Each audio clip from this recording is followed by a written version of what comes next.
I'm happy to report that with the Pixel 7 and the Pixel 7 Pro, it seems like so far, mostly all treats and not really any tricks. And I think that's probably a good vote of confidence for the phone. I think that's probably helpful to people who are interested in the phone because I know there were some concerns. I know, especially with people who had the Pixel 6, wanted to see if there was going to be some improvements or if we're going to get more of the same old, same old. I know the Pixel 6a didn't really inspire a lot of confidence because we kind of hoped that that would be more seamless. Thankfully, they've got the bugs worked out of that, but I think largely right now, it seems like most of the Pixel 6 phones and the Pixel 7 are running and firing on all cylinders. I've been very, very impressed with my Pixel 7 experience, and I'm going to use that word interchangeably because I've got my 7 Pro here. Also, I've been using the 7, so I'm just saying Pixel 7 because they're both Pixel 7 phones. So I've been using both of them extensively, and I know I keep saying this, but my full review is coming out on this one in the next couple of days. On the 7 Pro, my 7 a couple days after that. I've used both of them extensively, taken tons of pictures. I've already made 2 videos talking about the camera already.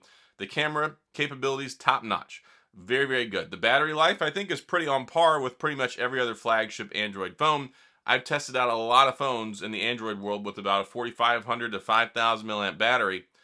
And most of them, yeah, they get about 6 hours of screen on time. It just seems to be kind of the threshold for a flagship Android phone. However, the Pixel 7 is not too far off from what you get with the iPhone 14 Pro and Pro Max because those were the battery king of yesteryear, mostly last year, and those have gone south. The battery life has not been good in them. Well, it's been okay, but it's not been good for an iPhone. For instance, when the iPhone 13 Pro came out, I was getting about 10 hours of screen on time using Wi-Fi and LTE 5G just interchangeably. Now the now the iPhone 14 Pro gets closer to about 5, not 10. So that one, it just went off the deep end. I don't know what the deal is with their A16 processor. I don't know what's going on with iOS 16. I actually have a video coming out about that, addressing that, because it's been buggy. And I think that maybe that might be a little reassuring to people who have had the Pixel phones, especially last year. The Google Pixel phones are not the only ones that are subject to having software problems. iOS 16 has been plagued with issues. I've had so many bug problems. I've had more bug problems with iOS 16 over on my iPhone 14 Pro and Pro Max than I did with the Pixel 6. I know some people had more catastrophic problems in the beginning with the Pixel 6, talking about like the signal issues and things like that, but I had so many user interface problems. My screen would keep freezing up. It would go like turn sideways whenever I would try to unlock it, and then I could only use the top part of the screen. My apps would freeze up all the time. It was a very frustrating process, like very big pain in the rear end. So it's been a complete night and day difference. We had the iPhone 14 launch and the Pixel 7 launch within just a couple of days of each other, not too far apart. The Pixel 7 has been pretty well seamless. I have not had any problems with the Pixel 7 or the Pixel 7 Pro, and that's been great. I think a lot of that had to do with the fact that they released Android 13 early, and I think that this will be a good indicator for what we'll get next year when we come to the Pixel 8, because what I hope that they do, I hope there's been some lessons learned with the Pixel 6. It's bad, I think, to launch a phone and an operating system at the exact same time. It didn't work out this last year for the Pixel 6. It didn't work out this year for the iPhone 14. There's been a lot of problems, and you don't want to deal with that. As soon as the phones hit the shelf, people are picking them up and they're having problems. And then it takes weeks sometimes to correct those issues. It took them 6 weeks to get some of the problems I was dealing with fixed. So for everybody who's saying Apple does it so much better and so much faster, 6 weeks it took them to fix the user interface glitching problem I had on my screen. So there you go. But when it comes to the Pixel 7, 7 Pro, I have very much enjoyed these phones. As I've really talked about in a lot of other videos, the Pixel 7 experience has been what the Pixel 6 experience should have been last year and what everybody expected. So if you held off on the Pixel 6, you didn't want to get the first generation, well, you might have dodged a bullet. Not really. I mean, they're fine, but there are some people that had issues. I didn't have largely a lot of issues with mine, but I don't want to talk about that. I want to talk about the Pixel 7. It's been a very smooth process. It hasn't had the overheating issues. It hasn't had serious battery drain issues that I've experienced. It hasn't had, well, it's just been a joyful process. I guess joyful. Anyway, it's been fun. I really it's been a very, very refreshing experience, because after all the issues that I had to deal with and trying to find solutions and answers and people having all sorts of problems with the 6, it's just been such a breath of fresh air that they didn't have any problems this time. It's been very nice. iOS 13 worked like a champ. The facial recognition is really, really fast. Now, I know we've had the one issue, and it's not really an issue because Google said this up front, it won't work with their Google Pay. You can't use facial unlock. But this one, it works. It works really fast. Even at all sorts of crazy angles. Lots of times it unlocks before I even think I have it looking at my face. And then the fingerprint sensor has been good too. So it's been great with the biometrics. The only limitation that you have with the facial unlock on here is when it's really dark, it doesn't like to work. But that's not exclusive to this phone. It's just the way that this works. It doesn't do the IR mapping of your face like Face ID does on the iPhone. That one works really well in the dark.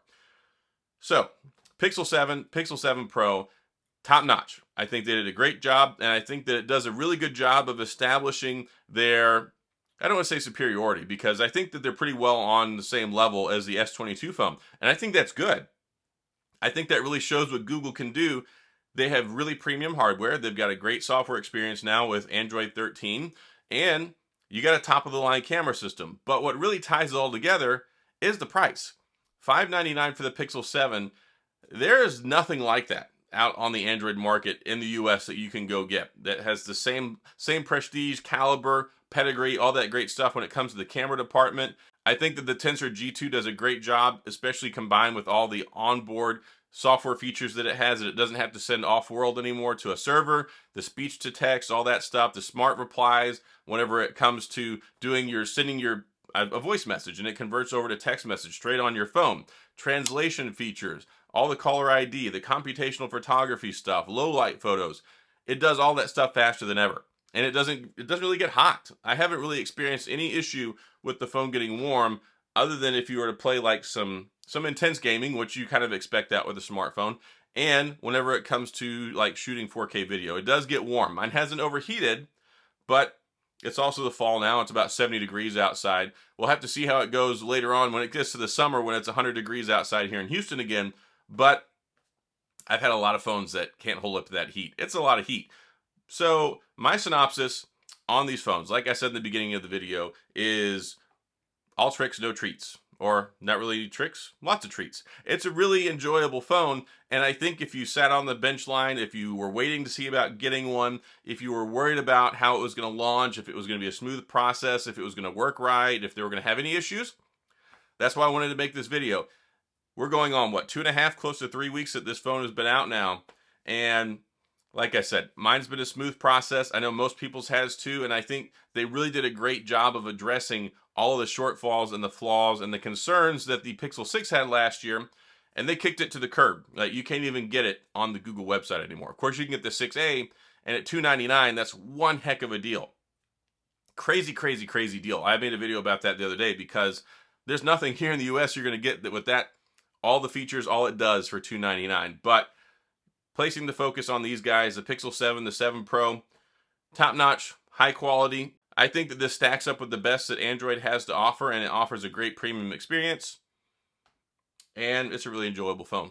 So that's all I've got. If you have any questions or comments, then please go down in the comment section. I'll get back with you. We can talk about it. If you have a positive experience that you want to share with your Pixel 7, then please share it down there. We can talk about it some. If you happen to have had a not so good experience, I'd love to hear that too. We can also talk about that. But I think most people that I've talked to seem like they're having a pretty good experience with the phone, and that's been great. Across the board, it seems like it's getting a lot of accolades and praise. So happy to hear that. Happy to have this turnaround year versus last year, and let's enjoy our Pixel 7 phones. So again, that's all I got. If you enjoyed the video, please hit the like and the subscribe button and the little notification bell if you want updates when new videos come out. And as always, thanks for being here. I appreciate you watching, and I'll see you guys next time.